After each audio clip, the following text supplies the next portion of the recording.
जय गुरुदेव, जय माँ गायत्री। सभी को मेरा प्रणाम।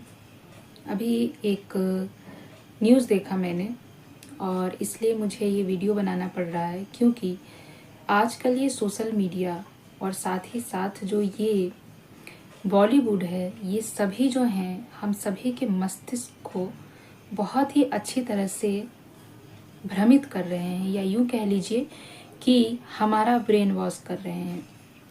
मैं बात कर रही हूँ जो अनुराग कश्यप हैं, उन्होंने जो ब्राह्मणों के ऊपर बात कही है वो बहुत ही निंदनीय है, क्योंकि किसी भी एक पक्ष को आप इस तरह से नहीं बोल सकते, खास करके ब्राह्मण को।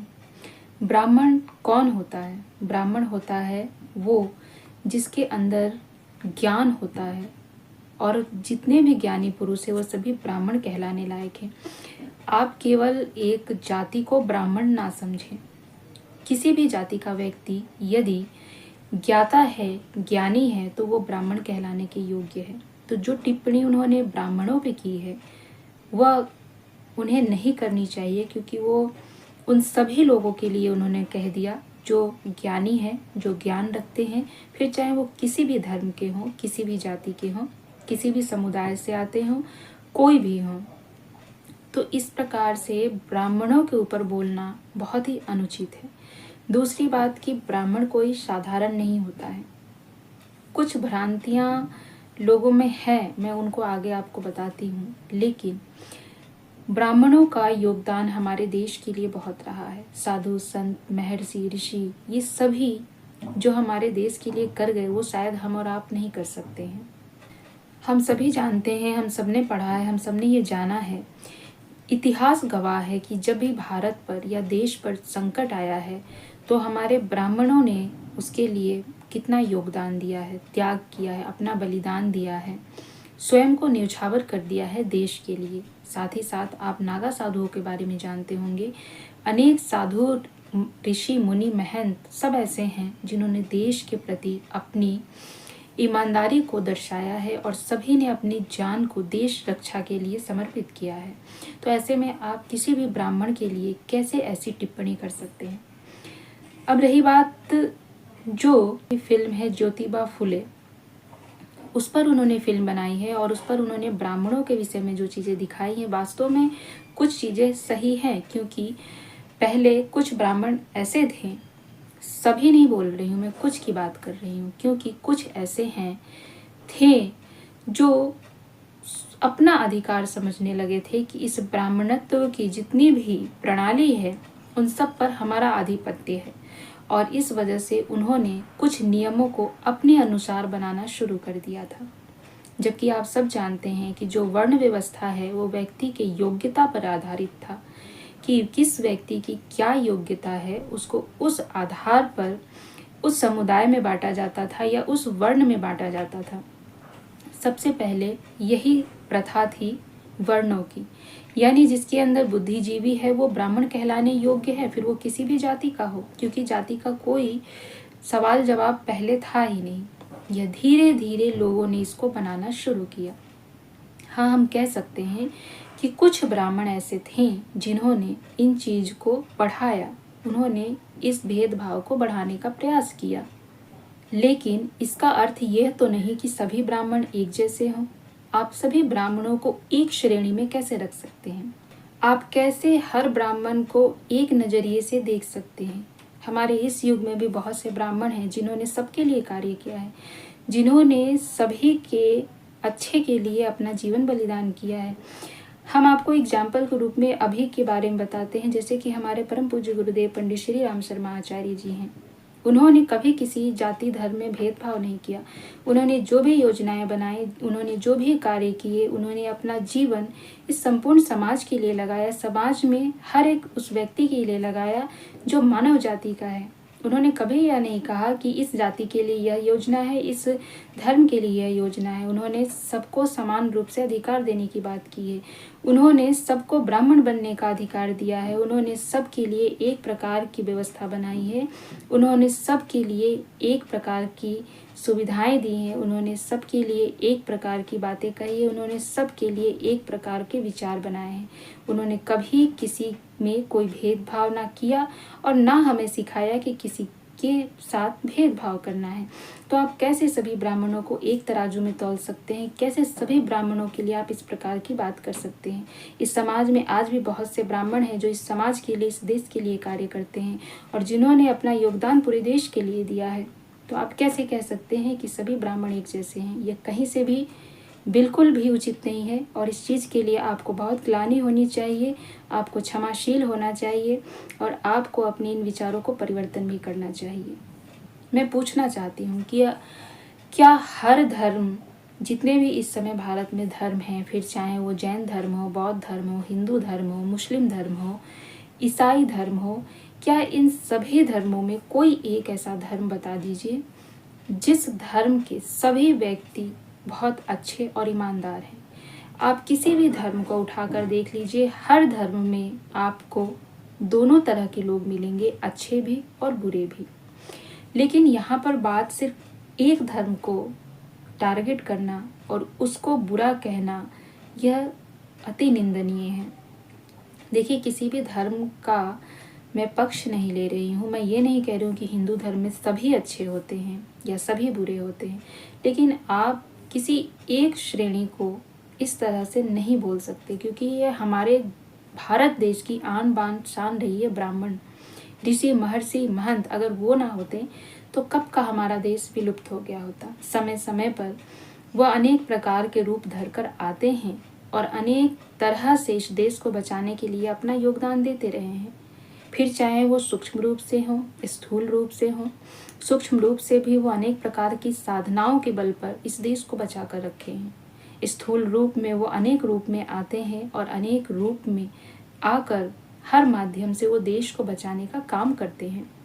फिर इसी तरह के ऋषि आप समझ लीजिए कि ज्योतिबा फुले भी एक ऋषि थे, अंबेडकर जी भी एक ऋषि थे और अनेक ऋषि इसी प्रकार से आते रहे जिन्होंने समाज में फैली हुई बुराइयों को खत्म करने के लिए अपना एक उद्देश्य बनाया और उसी प्रकार से अपना जीवन यापन किया।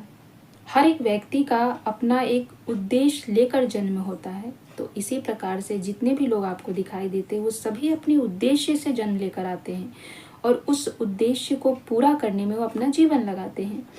जब एक दलित वर्ग को टारगेट किया जा रहा था, तब वैसे समय में भगवान को, ईश्वर को एक ऐसा स्वरूप भेजना ही पड़ा जो आप ज्योतिबाई फुले कह लीजिए, सावित्रीबाई फुले कह लीजिए या फिर भीमराव अंबेडकर जी कह लीजिए, इस प्रकार के अनेक लोगों को उन्हें भेजना पड़ता है जिससे कि उस चीज को सही किया जा सके। यूँ समझ लीजिए कि उस विशेष कार्य के लिए उस व्यक्ति को भेजा जाता है, तो वह व्यक्ति आजीवन उसी में लगा होता है। आपको क्या लगता है कि इतनी शक्तियाँ कहाँ से आ जाती है? क्या वो कोई साधारण व्यक्ति होते हैं? आप ज्योतिबा फुले जी की जीवनी पढ़ लीजिए, आपको लगेगा कि इतना संघर्ष कोई साधारण व्यक्ति नहीं कर सकता। भीमराव अंबेडकर जी की आप बात कर लीजिए, उनके इतिहास को पढ़ लीजिए, तो आपको लगेगा कि कोई साधारण व्यक्ति इतना संघर्ष कैसे कर सकता है। वास्तव में ये साधारण व्यक्ति होते ही नहीं हैं, क्योंकि ये लोग महामानव होते हैं और इनका जन्म ही होता है एक नए विचार को जन्म देने के लिए, एक नई विचारधारा के द्वारा समाज को बदलने के लिए और समाज में फैली बुराइयों को खत्म करने के लिए। ये सभी ईश्वर का एक प्लान होता है। ऐसा समझ लीजिए कि हर समय में ईश्वर को किसी न किसी को भेजना पड़ता है जो अलग अलग दायित्व को लेकर आते हैं। जैसे आप समझ लीजिए कि एक प्रधानमंत्री का कार्य अलग होता है, मुख्यमंत्री का कार्य अलग होता है, गृह मंत्री का कार्य अलग होता है और इसी प्रकार से जितने भी पद हैं उन सब के कार्य अलग अलग होते हैं। क्या सभी कार्य एक व्यक्ति को सौंपा जा सकता है? कदापि नहीं। ऐसा कभी नहीं हो सकता कि सभी दायित्व को किसी एक व्यक्ति के ऊपर छोड़ दिया जाए, क्योंकि वो व्यक्ति उस कार्य को कर ही नहीं पाएगा। इसीलिए समाज में फैली हुई अलग अलग कुरीतियों को बंद करने के लिए, उन कुरीतियों से लड़ने के लिए ईश्वर को अलग अलग महापुरुषों को भेजना पड़ता है जो एक नए रूप के साथ इस धरती पर आते हैं। वह शक्ति उनके अंदर पहले से होती है, उस शक्ति के माध्यम से वो लड़ते हैं, संघर्ष करते हैं और फिर विजयी होते हैं। अब बात करते हैं ज्योतिबा फुले जी की, जिनके दोस्त भी एक ब्राह्मण थे। जिस दोस्त ने उन्हें अपने विवाह में आमंत्रण दिया था, और साथ ही साथ उन्होंने किसी की भी बात नहीं सुनी थी जब सबने ये कहा कि इस व्यक्ति को नहीं आना चाहिए। और जब कुछ लोगों ने नहीं माना, उल्टा उनके दोस्त को ही डांटने लगे, तब उस दोस्त ने नास्तिकता स्वीकार कर ली। तो ऐसा दोस्त ज्योतिबा फुले जी के थे, वह भी तो एक ब्राह्मण थे। क्या उस ब्राह्मण को भी आप गलत बोल सकते हैं जो अपने दोस्त के लिए नास्तिक बन गया, जिसे बुरा लगा कि यह तो मनुष्यता के खिलाफ है?